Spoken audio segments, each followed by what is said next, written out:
Can you believe what you have been seeing on CNN today, ladies and gentlemen? Can you believe it?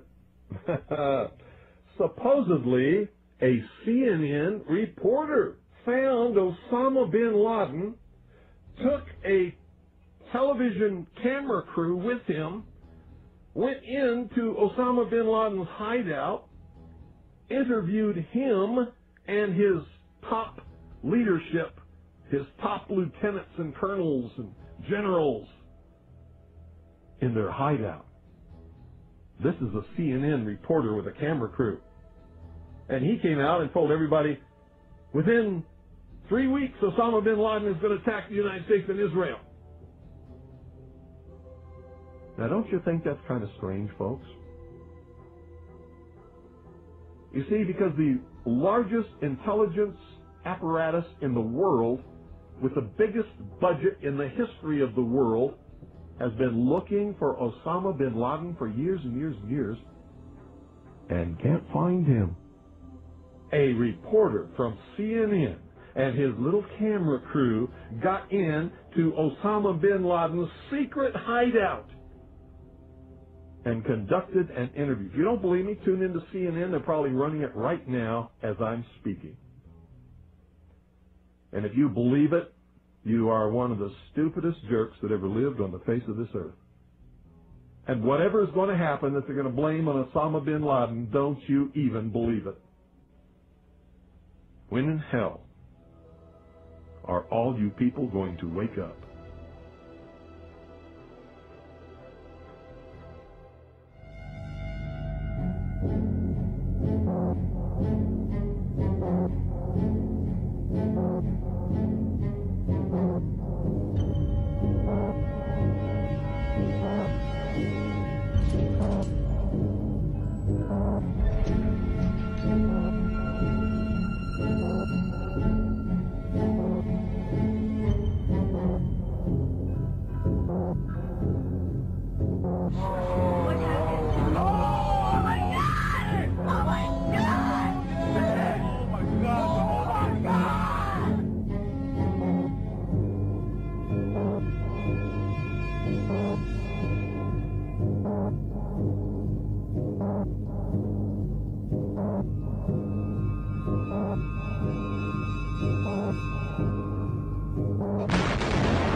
An examination of the building's steel beams and columns could have shown whether explosives had been used to slice them, but virtually all of the steel was removed before it could be properly investigated, then put on ships to Asia to be melted down. It's important for us to not reveal how we collect information. That's what the enemy wants. And you have no evidence that the government's behind 9/11, and I frankly think it's an awful thing to allege, considering it's not true and you haven't proved that it is. It's totally implausible. Like, we would report that if that were true. Because these guys own our government. They print our money, and they own not only the government, but they own you. You are their property. So, in other words, these guys print the money, they run the country, and they own you, and they own everything around it. And so they make the laws, and that's why they can decide who can kill who, and who can get away with who, and who can get away with whatever, because they make the laws and they decide, all right?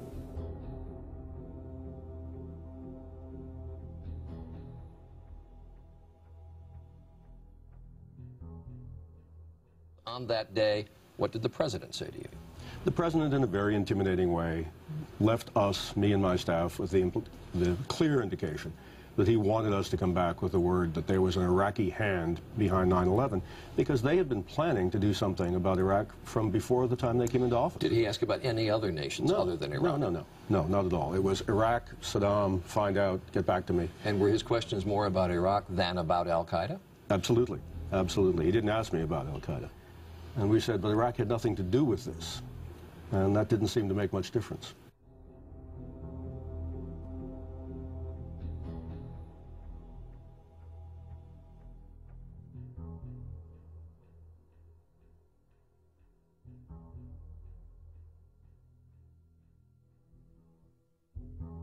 And we'll continue to work together to achieve peace. That's what we want. Freedom and peace. Look at the Council on Foreign Relations. Many members, in fact, the majority, never serve on the executive committees. They never go through any initiation of any kind.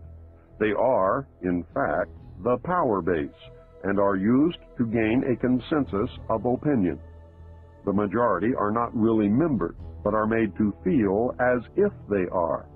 In reality, they are being used and are unwilling or unable to understand. They may have been or may be members of the Christian or Jewish religion, but that is only to further their own ends. They are and always have been Luciferian and internationalists. They give allegiance to no particular nation, although they have used, on occasion, nationalism to further their causes. Their only concern is to gain greater economic and political power. The ultimate objective of the leaders of both groups is identical. They are determined to win for themselves undisputed control of the wealth, natural resources, and manpower of the entire planet. They intend to turn the world into their conception of a Luciferian totalitarian socialist state. In the process, they will eliminate all Christians, Jews, and atheists. You have just learned one, but only one, of the great mysteries. The people who are running this country from behind the scenes do not care a thing about Americans or bloodshed anywhere.